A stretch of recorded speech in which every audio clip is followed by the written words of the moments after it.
যে 14 জনকে পুলিশ সেদিনের ঘটনার জন্য গ্রেফতার করেছে তার মধ্যে অন্যতম আরশাদ। আরশাদের পরিবারের দাবি সেদিন সে খেলা দেখতে গেছিল। মডার্ন খেলা দেখতে যাচ্ছিল মডার্ন গ্রাউন্ডে, কিন্তু রাস্তা জাম ছিল বলে ওখানে নেমে গেছে, নেমে গিয়ে হেঁটে ওখান থেকে যাচ্ছিল। এবার ওখানে কি করেছে না করেছে সেটা তো বলা মুশকিল। আমরা থানার থেকে জানতে মানে পুলিশের করেন উনি ব্যবসা করে, ওনার ইয়ে আছে, ডায়েরির ব্যবসা আছে। না না পার্টিও কিছু করে না, ওই ডায়েরি ম্যানেজার, ওই রাজাবাজার বৈঠকখানা দিচ্ছেন উনি নিটের এক্সাম। আরও আত্মীয়রা তো আছে, এমনি ভাগনা ভাগ্নি আছে, ওই বছর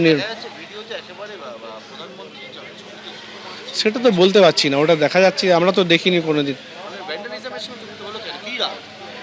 সেটা তো ওই বলতে পারবে কি রাগ আছে। জুতো খুলে এই ছবিটা কি আছে, আমি কোথা থেকে এসেছে সেটা আমরা বলতে পারি। উনিই তো। এটা উনি আছে, এটা এবার এটাকে মানে এআই জেনারেটেড আছে কি, এটা কি আছে সেটা আমি বলতে পারবো। এটা এআই জেনারেটেড হতে পারে।